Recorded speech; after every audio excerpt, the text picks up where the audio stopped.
announcing that we had an executive session.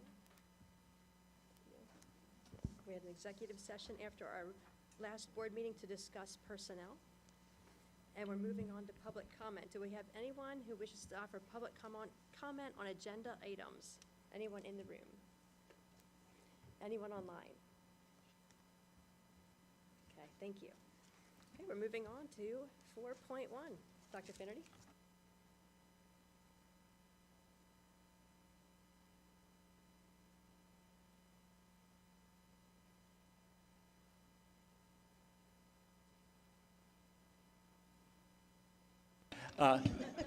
At this point, I'd like to invite Ms. Amy McMahon, who is our high school choir director, to the podium to talk about some wonderful students.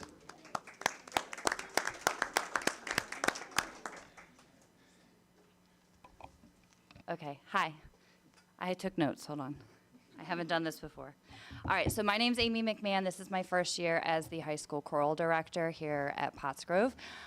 Behind me are 3 out of our 4 amazing young singers that made PMEA district choir this year. So the way that it works is PMEA is the Pennsylvania Music Educators Association, and they divide Pennsylvania up into different districts. So we have 11 districts in our state, 12. Told you it's my first time.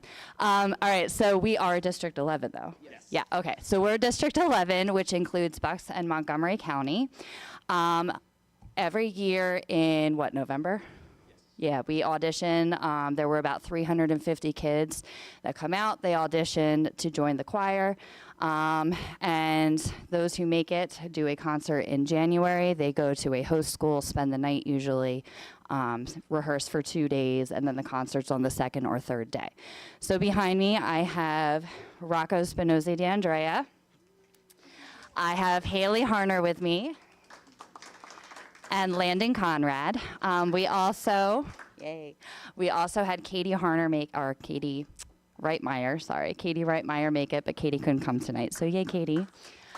I do want to brag about these kids behind me, though, because all 3 of them placed in the top 5. So out of the 350 kids in our district, Landon Conrad placed 4th, Haley placed 2nd, and Rocco also placed 4th.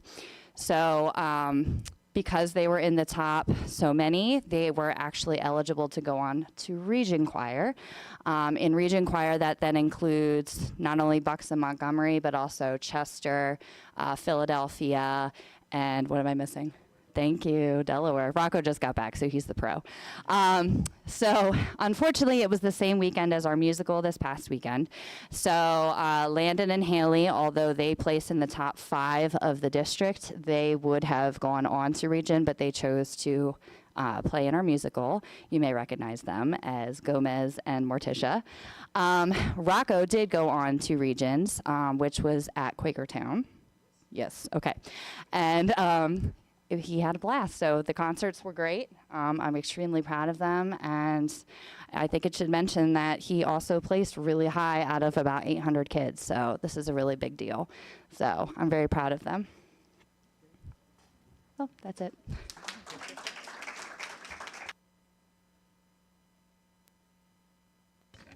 I just want to say I know, because my son's been a singer and a tenor, how hard it is to get to that level and to steady on.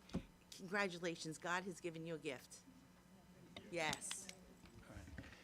Can I also, so this board is also approved the renovations to the audio system for the musical at both the high school and the middle school.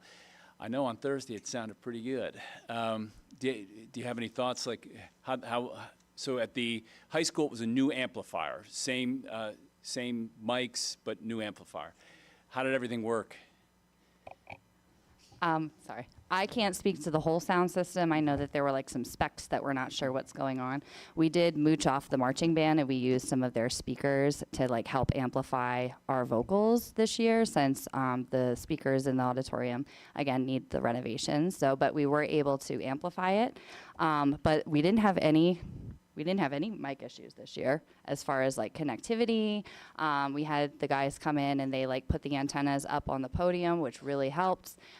So things went really, really well. And if you were there, I think you would agree that it was loud, but it was good. So yeah, but we're really excited for that support. And it was fall. And it was full. Yeah, we sold out 2 shows out of the 3. We beat our record with Beauty and the Beast. We sold over 2,000 tickets. So our goal next year is to sell out all 3 nights, so we'll see. Thank you. While you're here, I wanted to congratulate Landon and Haley and just say it was a marvelous performance. I was there for 2 of the nights. I just thoroughly enjoyed it. And the final night, I don't know if the board knows, was Landon's 18th birthday. So he celebrated his 18th birthday on the final performance, on his final high school performance. So congratulations to the 2 of you. You're marvelous performers.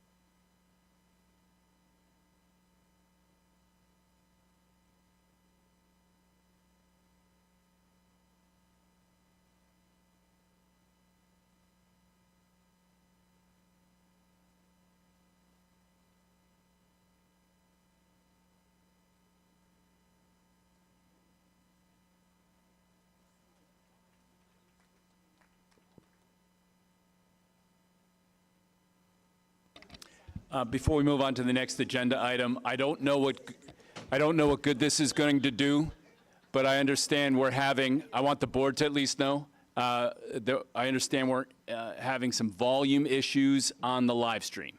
And I see our team working diligently to diagnose those and hopefully fix those. Thank you, Dr. Finnerty. We're moving on to the budget presentation, 4.2.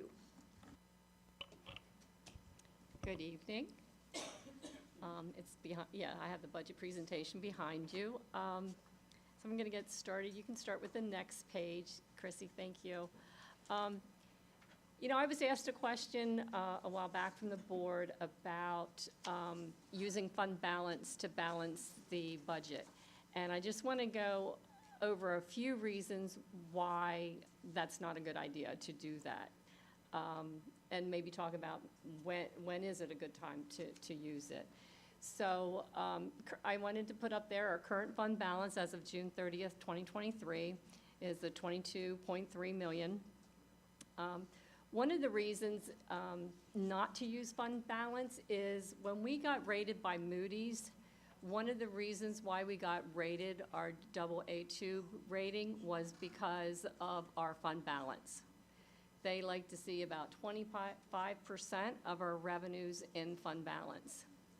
And they like to see that steady growth. So they like to see an increase to your fund balance because, you know, each year your revenues are going to go up, so they want your fund balance to go up with your revenues. Another reason why we got the AA2 rating was our healthy cash and available fund balance metrics. Increase in expenditures year over year. So our expenditures go up year over year, at least 3%. We know we have our union contracts that have at least 3% built into them, and that's a majority of our budget is salary and benefits, and we know they go up year over year.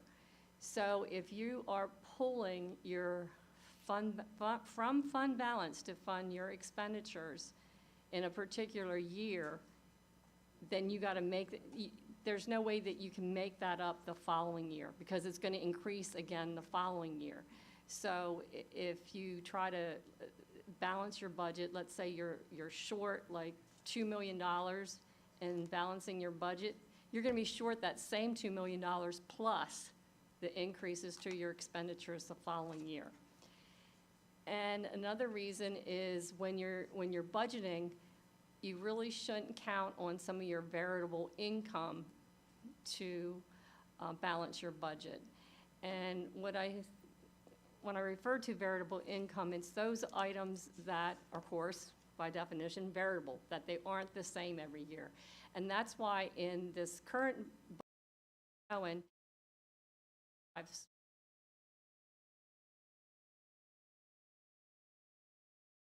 I look at ESSER funding as so taxes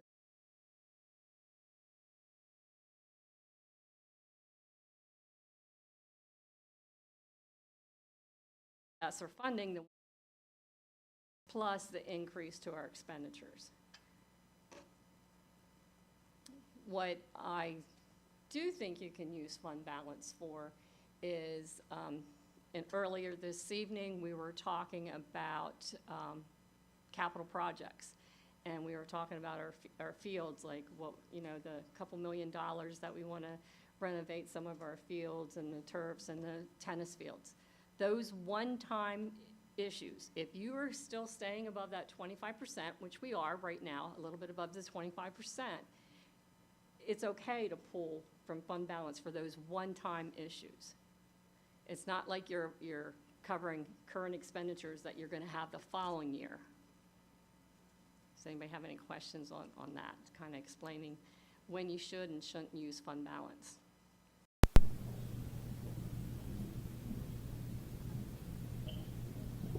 So just to kind of touch on the fund balance issue, because something that I had asked about before, we talked about the surplus that we had from fiscal year end 2023. And I know we discussed that being part of fund balance, but whether or not we do use it, or use it, and I believe it's at 2.7 million. And that Was generated from a 1% tax increase. That particular year, we had a 1% tax increase. And I understand that we're losing a significant amount of revenue through the ESSER funding. I guess all that to say, we're still over. I guess I just want to understand a little bit better, because folks will ask, and I'm also asking, when we have that's a pretty significant surplus. Kind of talk about the comfort level of perhaps using a portion thereof to Okay. assist in balancing. Okay, so, let's say that, well, you'll see further on when I go over revenue and expenditures for 24-25 that we are showing a shortfall. So what happens is, if you don't raise taxes to support some of that, you're going to be short that the next year plus some. And you're going to get to a point where you're not going to be able to raise taxes high enough because we're set at the index. So that increases. What I would suggest, though, is like I said, the one-time capital expenditures, because what that does for you, let's say, for instance, we do spend $4 million on our fields.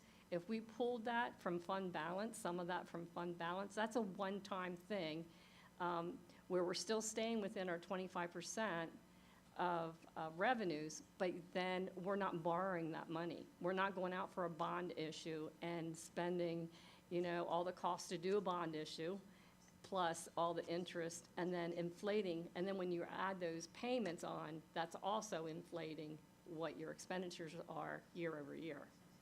Dr. Kennedy, what is this? Yeah, so I think an example from our recent history, we had a significant surplus in the 21-22 year. Trying to keep my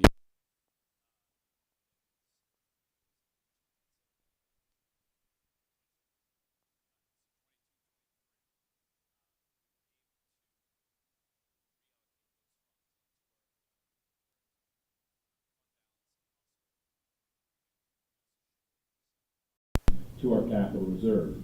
And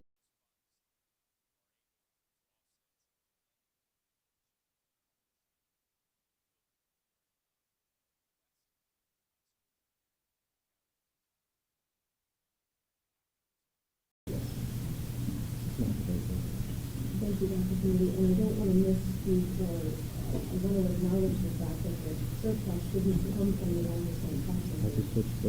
Would you say it's fair to say that the bulk of that surplus was due to the interest?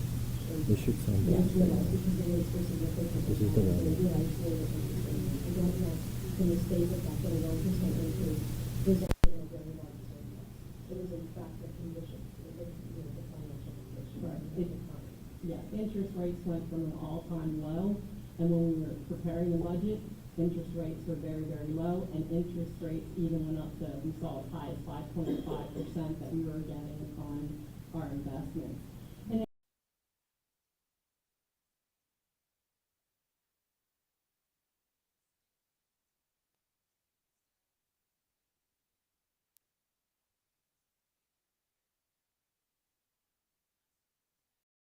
so we can't count on any additional money that we get from the state, and, because they always pass their budget after we have to have our budget.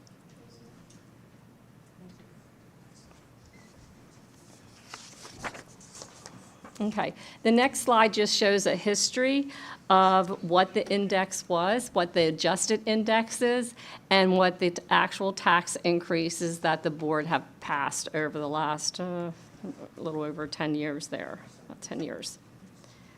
This year, our index is set at 7.1. But back in October, the board passed a resolution not to exceed that index. Doesn't mean we're going to raise taxes to 7.1, that's just the index, and we're not going to go beyond that.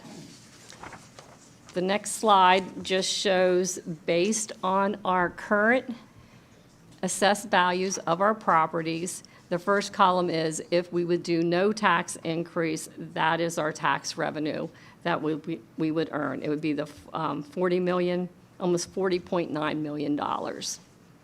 And then it shows how much we would earn if we would raise to the index. We would get about $3 million.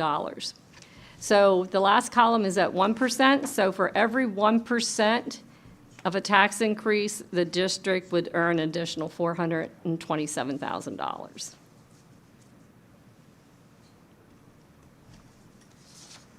So this slide also takes into consideration homestead. We get homestead money, so we get that money from the state, but we turn around and give it out to our homestead and farmstead properties. So it comes in and it goes out. So that helps reduce the real estate taxes for those who apply for the homestead. And then, of course, we always apply a collection percentage, because we never get 100% of all of our tax bills, because some do go to delinquent taxes. Okay, the next spreadsheet actually shows, based on an average assessed value of $120,000, it just shows, like, if taxes were raised 3.5%, that would be an increase in tax liability of $168 to the taxpayers. So it's just a schedule that shows, well, if we would increase 1%, do a 1% tax increase, that would be a $48 increase to homeowners. See, next slide. Okay, this is our 24-25 budget information that I'm going to go over. So some of the positives in this budget, it actually says 23-24, it actually should be 24-25. The real estate taxes increased $870,612, and that is just due to the assessed values, new housing starts or assessment changes. This does not include any tax increase. So the budget that we're showing you shows no tax increase. Earned income taxes are actually up by $350,000, and I'm showing an additional interest income in this year of $400,000. Again, our challenges expenditure-wise for this budget is our federal revenues are down about $1.5 million, and that has to do with our ESSER funding going away. We have an increase to our special education costs. There's an increase in population and also cost. Our salary and benefits increase year over year. And our charter school tuition, our cost keeps going up. We've taken, as we try to reduce children in charter and bring them back into the district, but the cost per child keeps going up each year over year.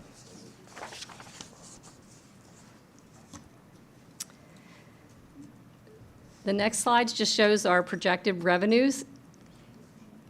It compares our 23-24 budget year to a 24-25 budget year with revenues, and it breaks it down between local, state, and federal revenues. As you can see, our local revenues are going up about 1.6 million, state about 700 million, and then, of course, our federal revenue going down because of ESSER funding. Yes, not 700 million. Oh, did I say million? Sorry, 700,000. We wish they would give us that much money. We're bringing back stacks. That would be great. I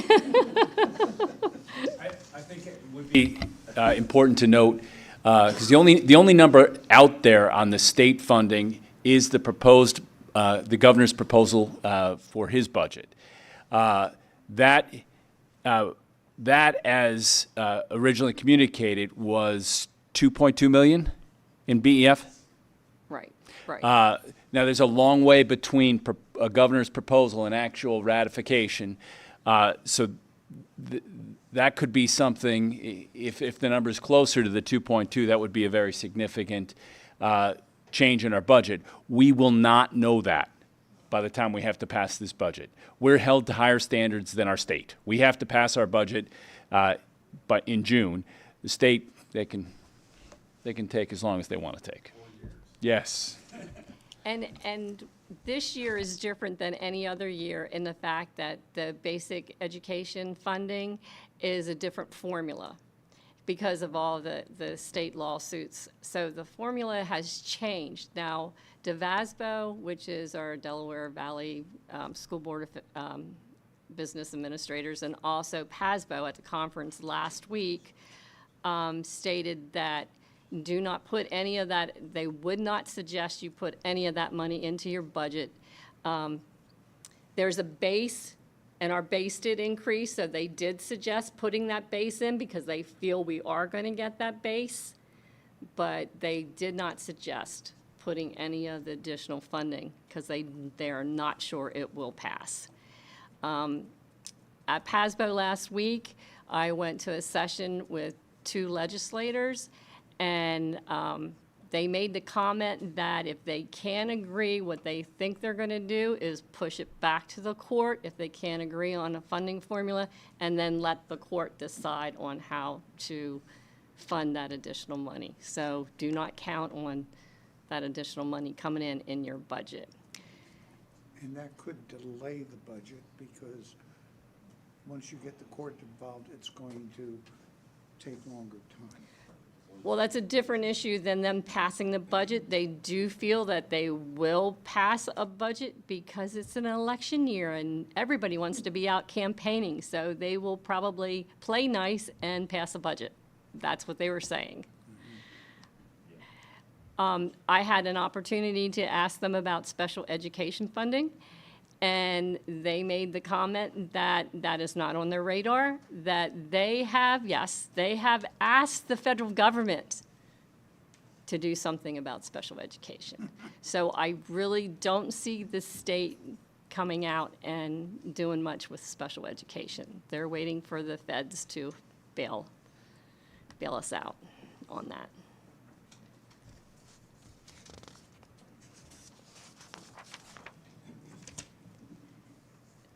The next slide, just in graph form, takes the previous slide and breaks it down and shows that property taxes make up 57% of our revenues, earned income taxes 5%, other local income is 5%.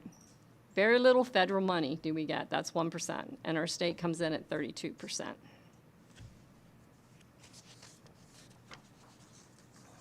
Here's a list of our expenditures. This is by object code, and when I say by object code, it's your salaries, your benefits, your different expense codes. It's not department related, it's object code. Our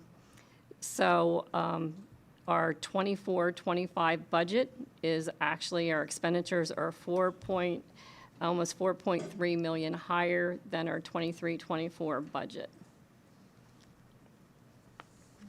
And the majority of that increase is salaries. And the other purchase services in there, 1.4 million, a majority of that in that category is special education and charter schools. Well, charter schools are down in the other object codes. Nope, I'm wrong. Other purchase services. You see the other purchase services, that's your charter schools and special ed in there. This budget does include the $1 million transfer into the capital fund.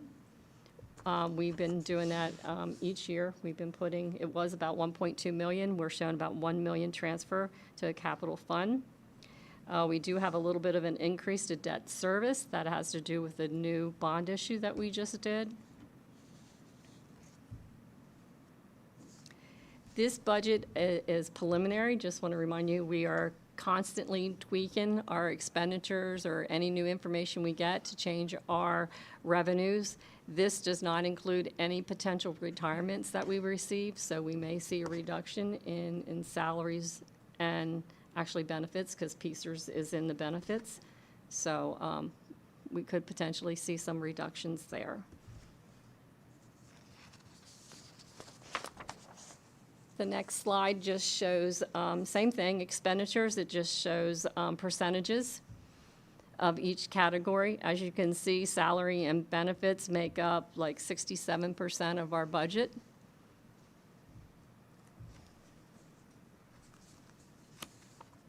Okay, next slides. Here's expenditures in a different, sorted in a different way. The other one was by object code. This one is more by department. It's not every department, it just shows the major departments and what the increases were. So that's where we see the about 1.1 million increase in special education. We've had these, in our previous operations meetings, we had presentations on each of these 4 different areas, and they gave an overview of why each of those categories were going up. Okay, last one is, this is our future budget discussions, when they'll take place. At our next board meeting, we're going to present the proposed final budget. And then on April 9th, our board meeting, we're going to vote. There'll be a vote on the proposed final budget, and that has to sit for so many days until May 14th then, where the final budget can be approved. Anybody have any questions for me? Mrs. Clayhold, for the benefit of the community, can you explain, you had touched on charter schools a couple times in the budget, and it's an issue with every school's budget. It's not that we have additional students going to the schools. In fact, we have students returning. It's that the budgets, once our budgets go up, our being any public school, that impacts the amount that the charter schools charge those specific school districts. Can, just for the, because that was something I had recently learned, can you just kind of expand upon that for the community's sake? Yeah, so there's, of course, a state report, the PDE 363 report, which is based on budget. So it's surprising to me, but it's the state. It surprises me that it's based on budget. It's not based on actual costs. So there's never a shoring up of what actually happened, and should they be lower, and should these charter schools give us money back because maybe our expenditures came in lower. I heard some schools are kind of finagling their budget around that.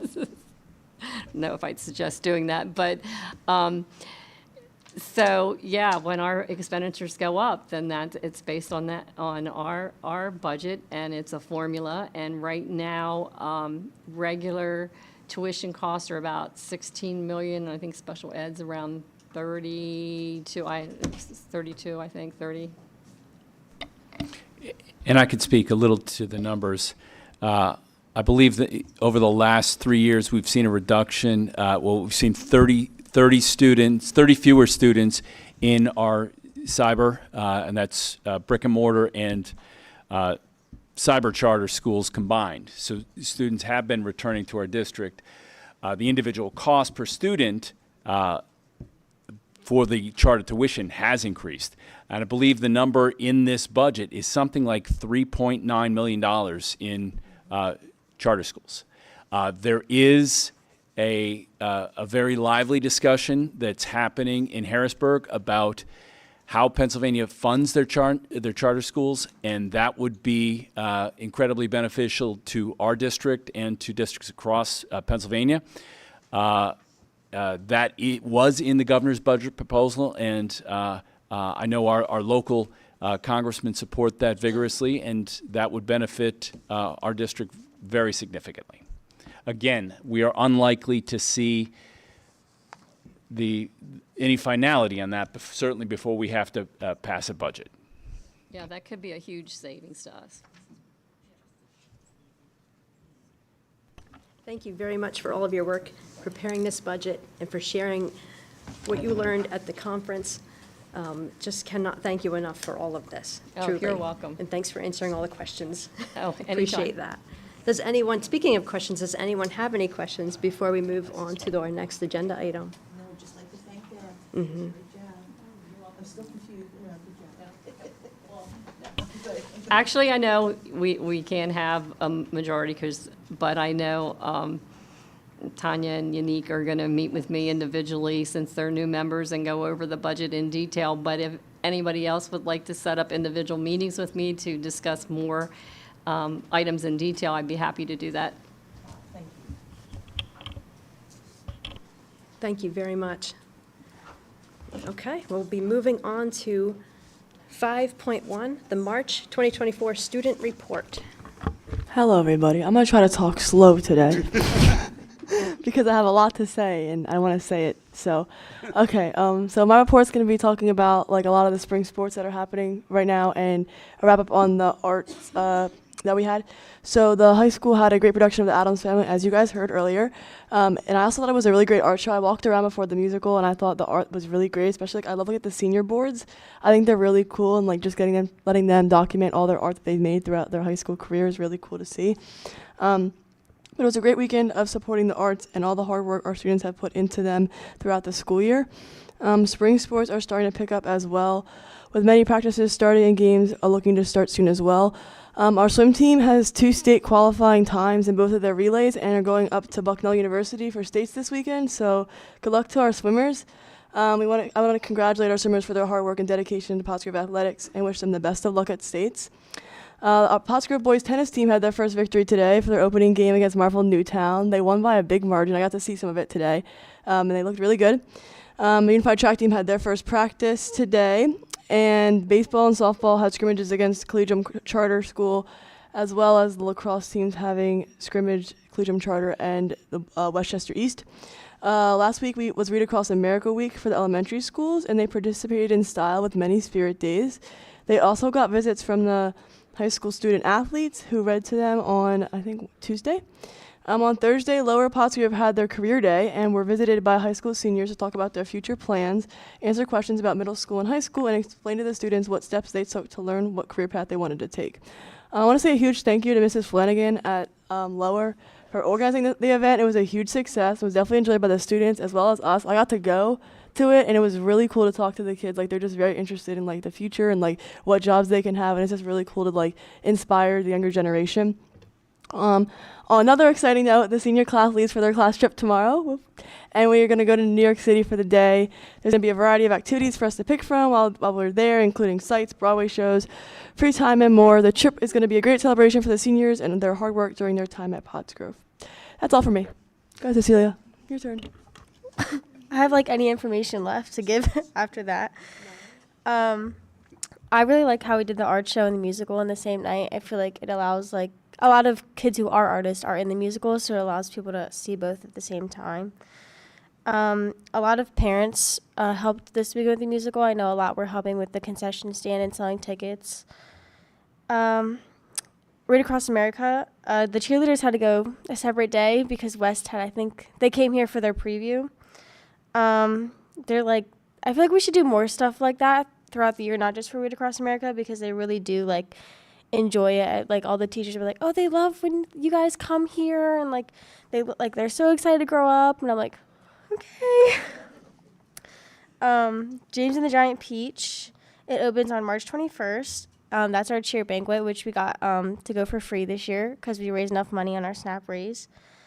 And I would like to talk about March Madness. Miss Ebert put a lot of work into organizing a full month full of like college visits for us, and we get to come in here and talk to all the who are representatives, and they talk about your school.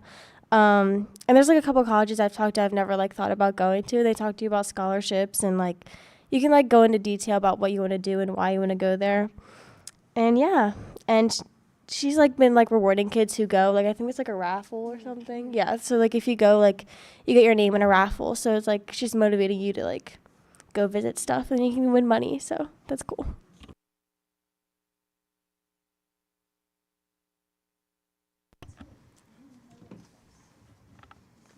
So a couple questions.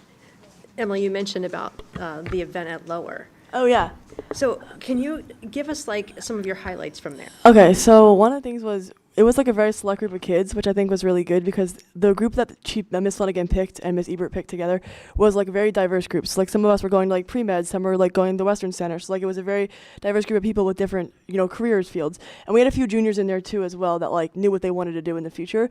But my favorite experience was I was in a class with one of my friends, and he's like doing a completely opposite thing. He wants to be like a math major and do business and stuff, which I don't know anything about, but like it was really cool because I felt like I could connect with like the people that I didn't even know, and like talking to the kids, like they're just so interested in like the little things, like they're so innocent, and like it's just really cool to be like, oh, like I might inspire the next person to be like do this field or whatever. And they have so many questions that like seem like basic questions, but like I didn't know about half the jobs that were there when I was that age, and like getting to hear like from people that want to do it themselves is probably really good for them, because like a lot of the teachers are even saying like how a lot of these kids don't know like what jobs exist until people tell them. And so like I think it was really cool to see like the kids' reactions to like hearing certain jobs, like, oh, I want to do that when I grow up, and like it was just really cool just to be able to interact with them and like feel like I was inspiring them to like pick a career field in the future.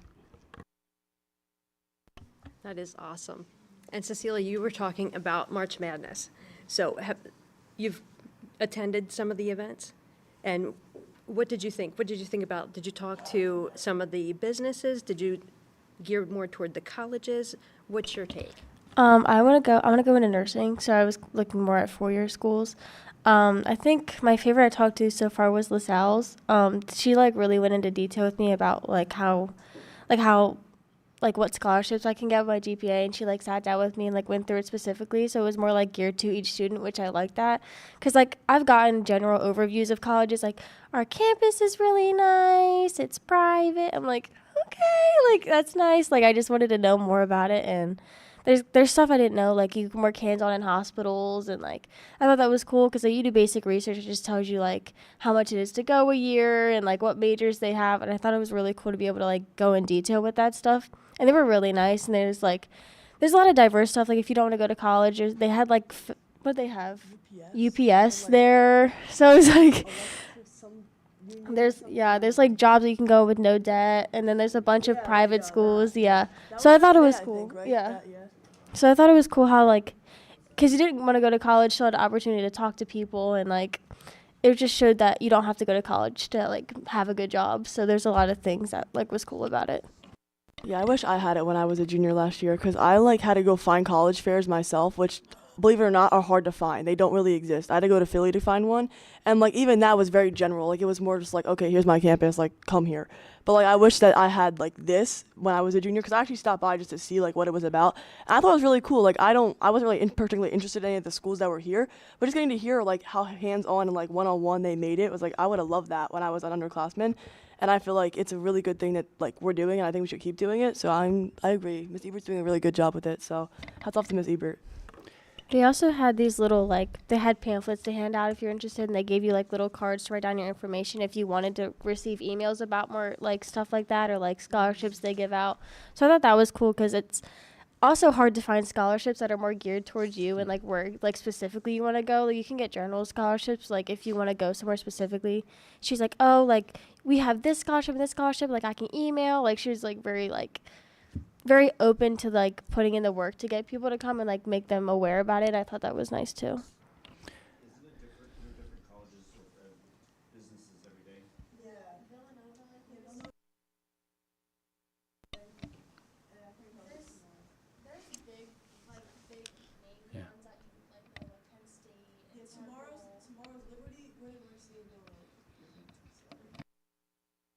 Yeah, if I can just comment for the benefit of people listening at home.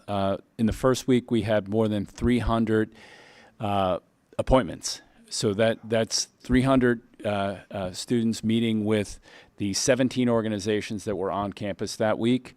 A list of all the organizations and the days they're going to be here. That's on our website. You can see that. And this is the very first time that we're trying this. And I couldn't be prouder of the work that she's doing and how successful it is. It happens right here. It happens in this room with students attending at lunch, and we have the companies and it's a nice mix of companies, armed forces, and post-secondary institutions that are here for people to talk to. So Here all day? during the lunches. But I mean, with the Basically all day, or first lunch is at like 10 a.m. and then Yeah, our lunches do take up a significant part of the day, yes.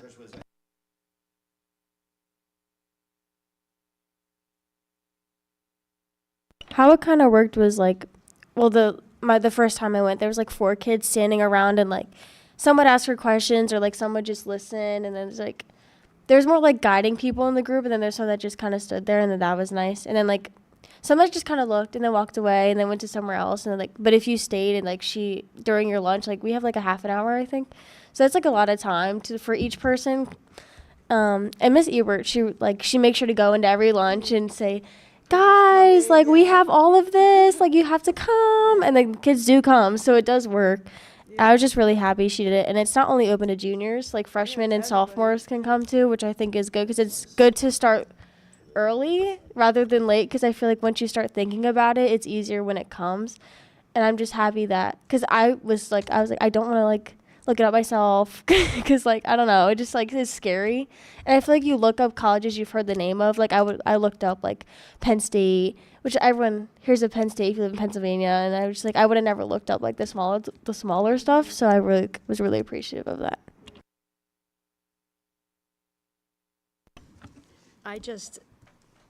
Even just this back and forth that we've been able to share and what you were sharing, Dr. Finnerty, there's so much buzz about this event, and it's so exciting. I see it on Facebook, and you see the numbers, and just the time, the extra time, and your excitement was tangible. That's what it's about. Like, that's what we're here for.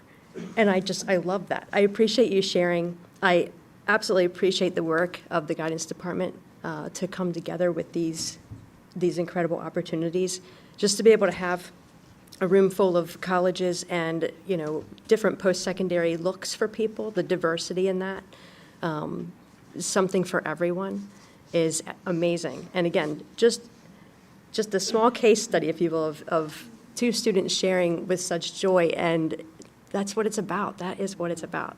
So thank you so much for sharing. Did anybody have any other questions? Okay. Thank you. Dr. Finnerty, report of the superintendent. Thank you, and good evening. 2 quick items. First is a list of 3 grants for which we have made an application. The district recently submitted these 3 grants through the Pennsylvania Commission for Crime and Delinquency. These grants totaled $628,950 and include the following. A school district meritorious grant. This is a non-competitive grant issued to address safety, security, and prevention. The district was awarded $40,000, and the funds will be used to increase counseling services. We also have a school district mental health grant. This, again, is a non-competitive grant issued to support the behavioral health needs of students. the district was awarded $138,950, and the funds will be used to increase counseling services. And lastly was a school district safety grant. This is a competitive grant issued to support physical security or behavioral health needs within the district. The district is waiting to hear the outcome of a $450,000 grant that would be used to replace aging entry system and also upgraded our security systems, specifically the cameras. So that's the first item. And then the second item is our HR department is once again hosting a job fair on Tuesday, March 19th from 3 to 5 at the district office. This one will be for the following full-time and part-time positions. We'll have instructional assistants and paraprofessionals. And that, if you don't know what that means, that's a great way to get your feet wet in education. These are the wonderful folks that support students and teachers in the classroom and throughout the district.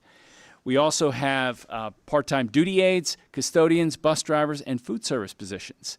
And these are critical for our student learning, the operations of our building, and staff culture. Typically, our successful candidates for these roles are from the Pottsgrove and local community.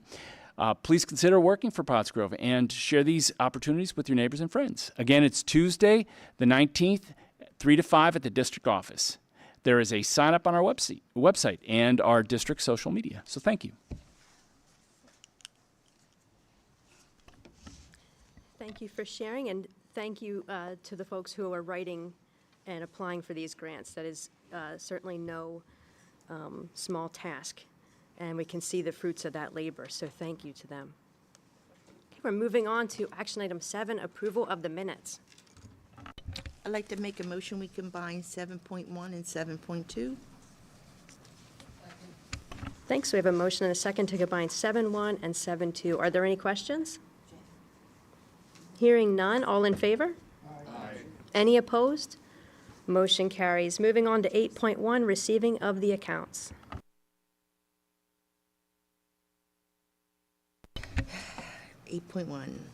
I'd like to make a motion to approve February 2024 high school, middle school, and cafeteria accounts as presented. Okay, we have a motion and a second to approve 8.1. Are there any questions? Hearing none, all in favor? Aye. Any opposed?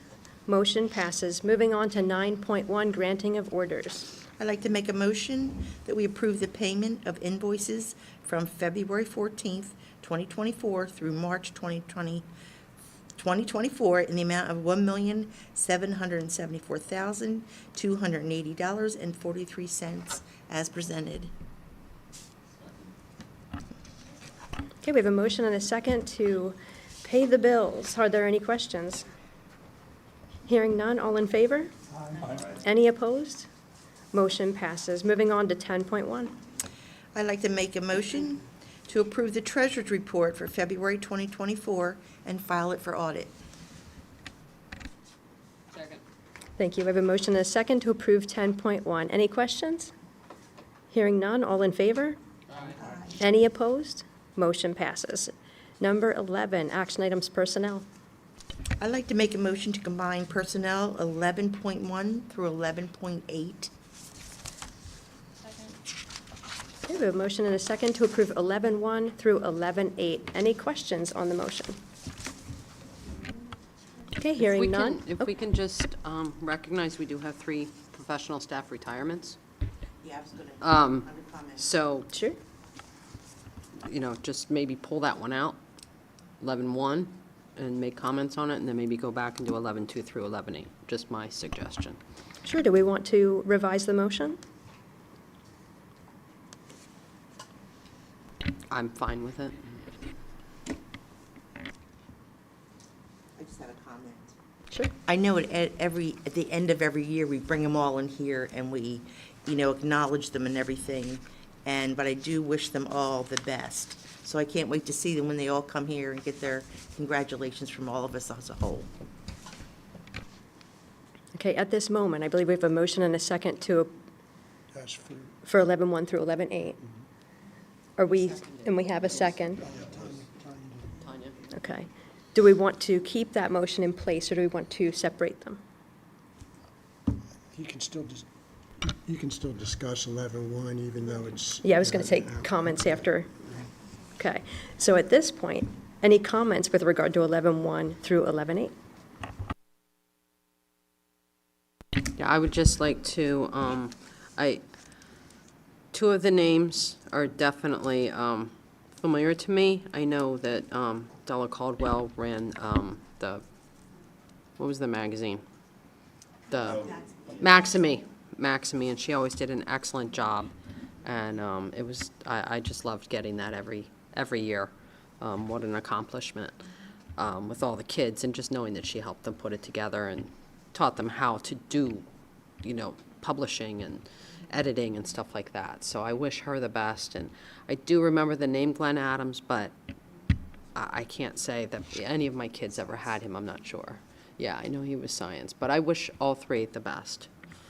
I'll comment real quick, because why not? I had Mr. Adams my freshman year for chem, and we were on Zoom. I don't even know what was happening on Zoom, but Mr. Adams somehow made me understand chem to the best of his ability, and I do thank him for that, because I don't think that's an easy task to do, because chemistry is hard to learn, and doing it online with just PowerPoints and no labs and nothing, and he somehow made it work, so I thank Mr. Adams for that.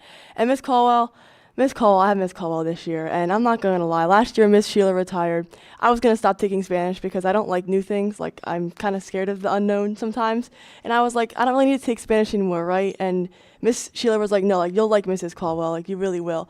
And I'm so happy that I did, because Miss Caldwell is such an amazing teacher. She's done so much for the district, so much for the language department. She's done so much with Spanish Club in general, just the school environment as a whole, and she's just a great teacher to have and be able to talk to whenever I want to talk to her. She's taught me so much Spanish within the last however long I've had her. This year I've learned so much. I've made so many new relationships, really gotten to connect and see how I can use my language skills that I've learned in the real world, which has been really nice to see. So I wish Miss Caldwell, I'm gonna miss her, but I wish them both the best. So. I have Mr. Adams this year for environmental science, and I love him, and I know he's going to continue to do great things, and I just wanted to thank him for all the stuff that he's done for us. And he took us to the Arboretum to expand what we were learning on, and we got to look at all the trees and go in the lake, and we got to find it kind of sounds gross, we got to find bugs and stuff. And it was really fun, and it was a day out of the classroom, but we still were learning so much about it. And for our final this year, we get to go teach little kids about it, what we learned at the Arboretum, and through their little trails they have these little classrooms set up. So I think it's really nice how he's going to take us outside and put us into what we're learning for our final, and I just really appreciate that he's going outside of the box, and I'm going to miss you. Thank you. I just want to chime in as well for Mr. Adams. I've met him a few times, but I know him through all four of my children who've learned from him, had classes with him, and he definitely inspired them, and two of which are actually pursuing careers that would be, from what he taught them. So thank you very much, Mr. Adams.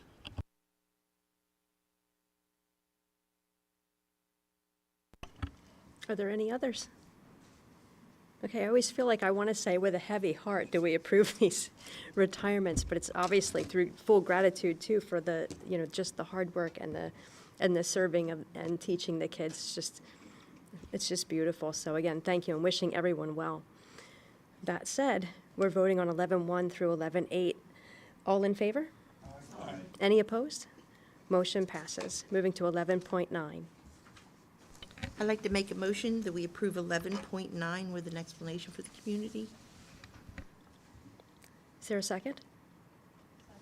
Thank you. We have a motion and a second to approve 11.9. Dr. Finnerty? Yes, so 11.9 is to augment our staffing for our evening academy at the high school. So we run, as you may recall, we run an evening academy for students that have need a more supportive environment than is currently available in our day program. So it's a small program. It's has a small number of students staffed by our teachers, and this is to kind of fill out our staff. Okay, are there any other questions? Hearing none, all in favor? Aye. Any opposed? Motion passes. 11.10. I'd like to make a motion, we approve 11.10 after-school tutoring with a explanation for the community. Thank you. We have a motion and a second to approve 1110. Dr. Finnerty? Yes, so this is for our after-school tutoring. Our after-school tutoring is largely funded with the last of our ESSER dollars. These are dollars that are used to fund students who have identified needs in K through, really K through 12. What you're also seeing here is we had a successful boot camp with our biology teachers who I brought to you to kind of share what they did last year. And there's 2 AP classes that are offering a similar boot camp this year. So that's what this is to fund. Thanks. Are there any other questions? Hearing none, all in favor? Any opposed? Motion passes. Moving to 1111. I'd like to make a motion, we approve 11.11, registered nurse hourly rate increases, and with an explanation, of course. Do we have a second? Second. Thank you. We have a motion and a second to approve 1111. Dr. Finnerty? So this is a hourly rate adjustment for our registered nurses. At our in our buildings, we have 3 levels of our nursing staff. We have the certified school nurse, which is the highest level. They are actually on the teacher's contract, and without this, we have just one other level. But we have nurses that are out there with both an LPN and an RN, and they are different levels of education, and we want to recognize that and be able to staff our nursing program appropriately. So what this motion is doing is approving an increase to the higher level, which is the registered nurse level. Thank you. Are there any other questions? Okay, hearing none, all in favor? Any opposed? Motion passes. Moving on to action items business. I'd like to make a motion, we approve 12.1 business.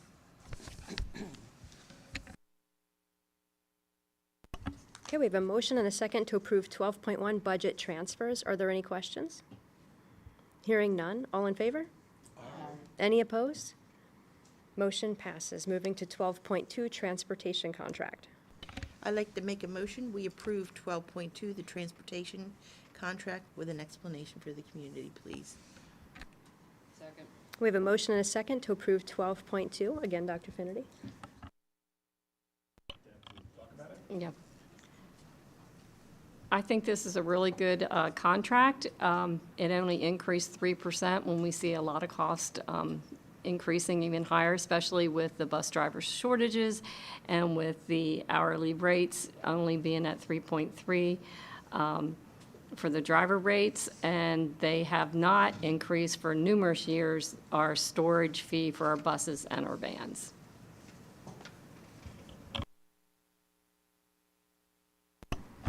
Thank you. Are there any questions? Okay, hearing none. All in favor? Any opposed? Motion passes. Action items, education. I'd like to make a motion that we approve Education 13.1 mentor teachers. We have a motion and a second to approve 13.1. Any questions? Hearing none. All in favor? Any opposed? Motion passes. Moving on to 13.2. I'd like to make a motion, we combine 13.2 and 13.3. Second. Thank you. We have a motion and a second to combine 13.2 and 13.3. Are there any questions? Hearing none. All in favor? Any opposed? Motions pass. 14.1, MCIU update. So I am going to have to push that back because I do not have the minutes. For some reason, they sent us something about Earth Day and a couple other, but I don't have the minutes from that meeting. So once I get them, I will let you guys know. Also, the position that I have is up for nomination for another 3 years. I'll have that printed out for the next time we have to have it back to them by, I believe, April 19th. So I can have that maybe ready for next meeting. Thank you. Okay, 15.1, the JOC meeting update. Actually, I'm going to hand it over to Jay, who wrote a beautiful minutes, so there you go, Jay. The monthly meeting of the Joint Operating Committee of the Western Montgomery Career and Technology Center was held on Monday, March 4th. To begin with, the principal, Craig Robinson, reported on the admission process for the center. Currently, there are 364 applicants. Pottsgrove has 106, or 29% of that, Upper Perkiomen at 128, or 35%, and Springford at 116, or 32%. This represents an increase in admissions of 24% over the past year. That's a benefit and a problem with that going up. It's a problem because of space. Pottsgrove has 74 applicants so far this year, with the middle school having 70% of those, or 74 applicants from the middle school with 70%, and 32 of the applicants from the high school with the total of 128, as I said.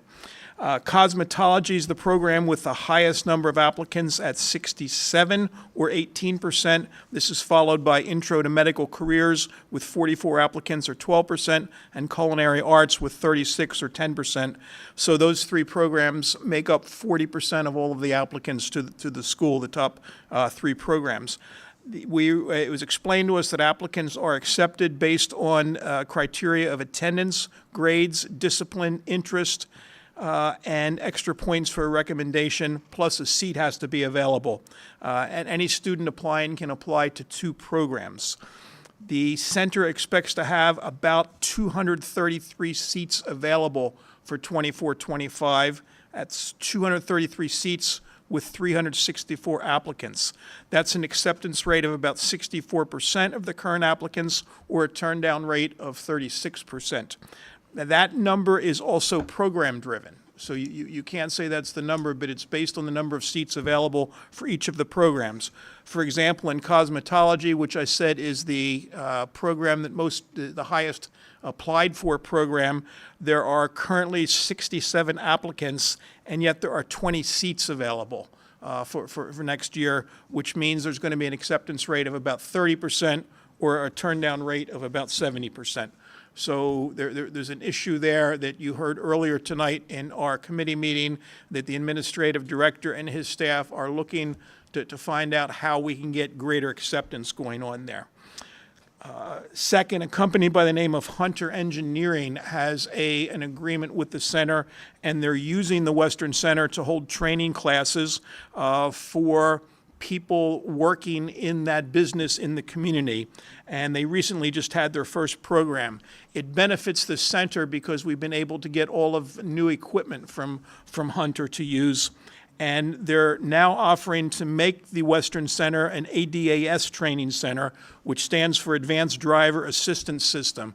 That's a collision avoidance technology that they're using there. So Hunter is installing that in the Western Center. We'll use it for their training, but our students get the benefit of working on that newest technology for collision avoidance. We would be one of 12 sites in the country offering this training. And as I said, because of that partnership, it gives greater opportunities for our students. Dave said earlier tonight that the Western Center had just received a grant from PICO and received free LED lights. The lighting through most of the center was not LED. They got free LED lights. We've been using students in the electrical program to install the lights there. Each light is a cost of about $100, and we got 1,000 of them. So there's about $100,000 there of free lighting, that not only are we getting better lighting, but you get the expense then of the cheaper cost of running the LED lights. Co-op banquet is being held on April 11th, and all of the board members, both here and for the other 2 sending schools, have been invited. This is also the night of the next community dinner, which is the big fat Greek feast dinner. There are still seats available for the 4:30 seating. The 6 o'clock seating is full. So if you're interested, if you've gone to the dinners before and you're interested in attending that dinner, I would call, because the seats are running out for 4:30. The Western Center had an Act 80 Day on Wednesday, March 6th, and counselors from the 3 sending schools traveled to the center. This is to further an idea that was started to get counselors from the school more familiar with the offerings at the technical center. So as they're working with students in the sending schools, they can make even stronger connections between the student and the technical area that he or she may benefit from. The belief there was that the more the counselors from the sending schools get to know what the center is, meet the people there, and get to understand what's going on, it puts them in an even better position to help those students make those connections. There is a need, as you heard from Dave earlier tonight, to create a maintenance and a, not just a maintenance budget, but a capital budget for the Western Center. And the process for doing this is currently being explored by the 3 superintendents, and eventually it will involve the boards of all 3 sending schools, which is those 27 people. Unless there are questions, the next meeting of the Joint Operating Committee of the Western Center is April 8th at 5 o'clock, and that is actually going to be a Zoom meeting. Anything, Patty or Chuck, that you would add? No, the only thing. Chuck's down there. I was going I'm to say, sorry. we were all there at the Italian Fest, and the kids did an outstanding job. I mean, the food wasn't just your baked ziti and your chicken parm. It was like just over broccoli rabe. They had eggplant parm. I mean, and they did the decorations. They put all curtains along, and then every student in culinary was asked to bring a picture, and they put it in a frame. So all around it looked like Nona's house. It was so nice. So again, I don't know if the board, did you RSVP to this? Did you get this? No? Yeah? Maybe? Yep. Yes, So everyone has it, yep. I hope to see everybody there, because we're all invited, so it's going to be my big fat Greek fest. Thank you. Thanks, Patty. Chuck? No comment, but the desserts were fantastic. They were to die for. They were. The tiramisu. I gained some weight. So anyway, I encourage people to go to these banquets. Number one, it's a good way of publicizing what Western is available. You can ask for a tour of the facilities.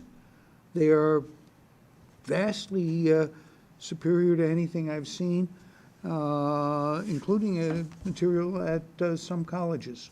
Yes, yeah. Actually, now you say that, even some of the graduates had came back and they helped and assisted. So they Yeah. were working with the kids, which was really nice. And the one thing there is like $30 a meal, but there's no tipping, but they'll take money. And at the end of the year, I think she said she had 17 graduating this year.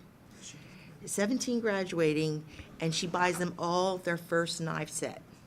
So they all get presented with that. So it's just a win-win all the way around. So hope to see everybody there. It's a very good night out. It's a terrific date night, except it's not on a Friday. But I encourage you, if you haven't been to it, this is something you should think about going to.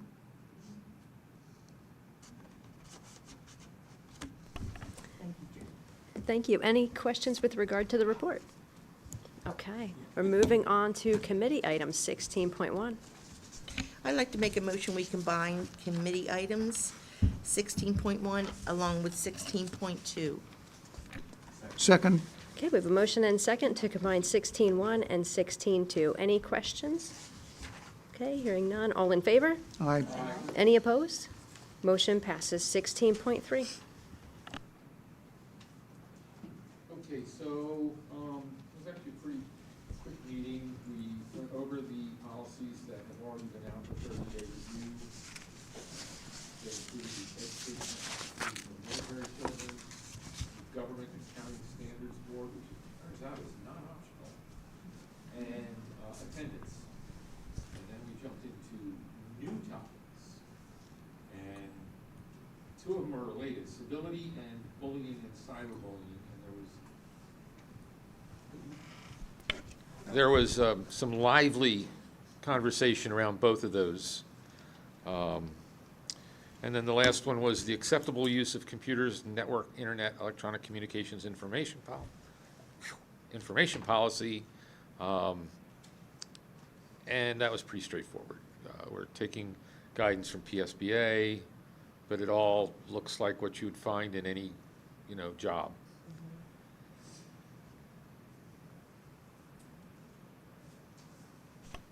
Any questions with regard to the report out? I missed one, Oh, go for it. and this one is important. Public comment in board meetings. Yes, this one also generated quite a bit of discussion. So it's being revised, and we're going to look at it again. It's mostly language, but we want to be careful not to, I forget how somebody put it, but we don't want to come off heavy-handed. So she's working on language that softens the message a little bit. And now that's it.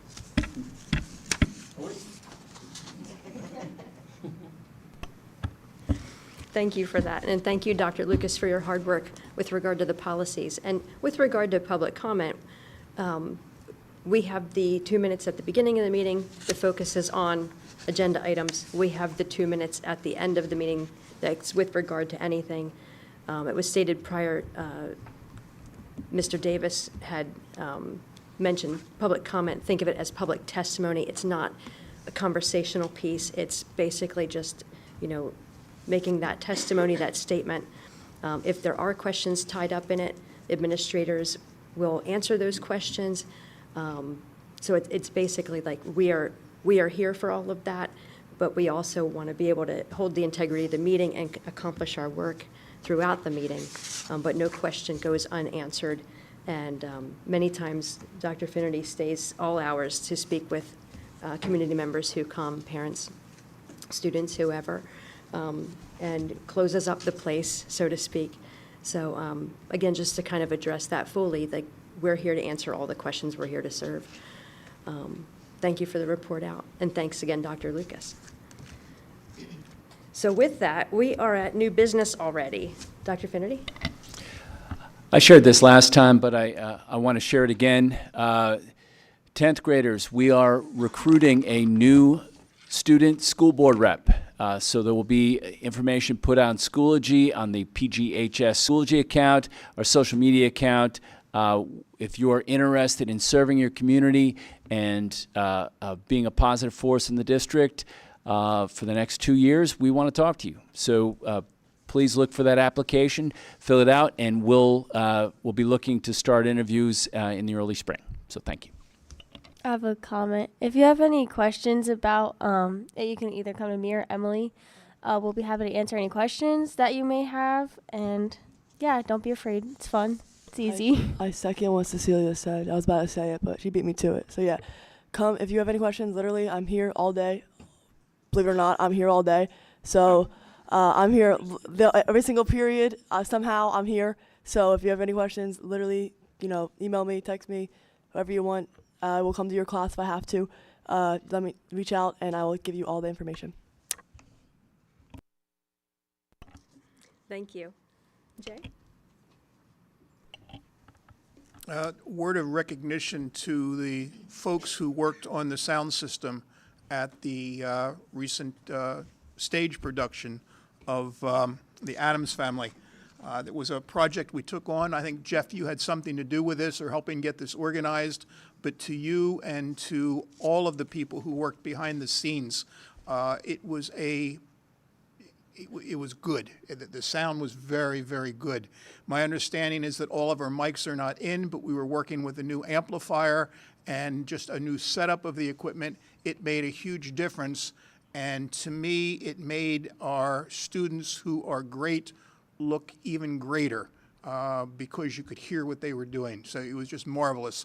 Also, a shout out to the pit band and to the stage crew, the people who are working behind the actors, make the actors shine.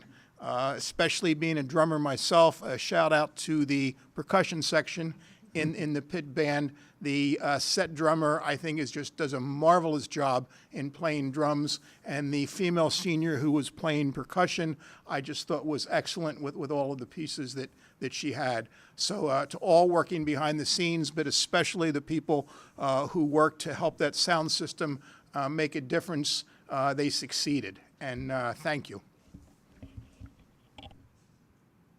Thank you. Patty?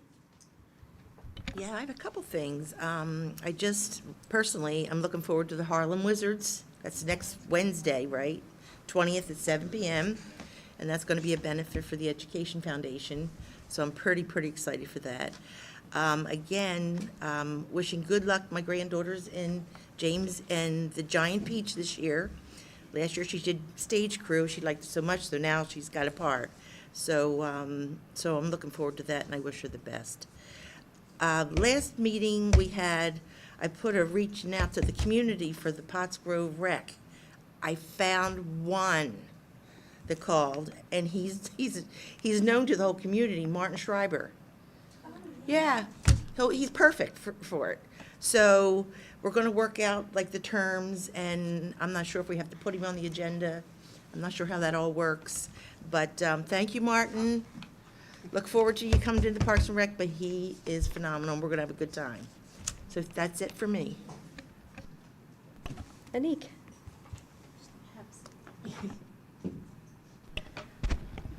Hello, so this is my first comment in a public meeting. I just wanted to give a shout out to Mrs. Costanzo for doing a great job running the Read Across America at Lower. I went in and I read from my son's class, and the kids were they were awesome, and they were so good and attentive, and I think they were excited having just someone different there, and it was great. That's awesome. Tanya? Dr. Nippert? Yeah, just a couple of things. Again, I saw the last performance of the play, and it was fantastic, and you could hear the difference in the audio system. So congratulations for getting the audio system. I sent to my fellow board members a draft of a resolution, which I'd like to have included at our next meeting. This is a draft of a resolution regarding two things, and the title is Resolution in Support of Constitutional Funding for Public Schools and in Opposition to Private School Vouchers. As you all know,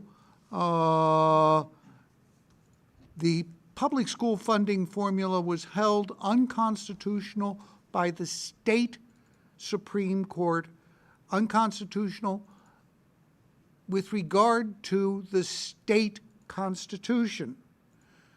The governor and the legislature are charged with providing adequate funding for all people regardless of income, and to use the jargon, regardless of zip code.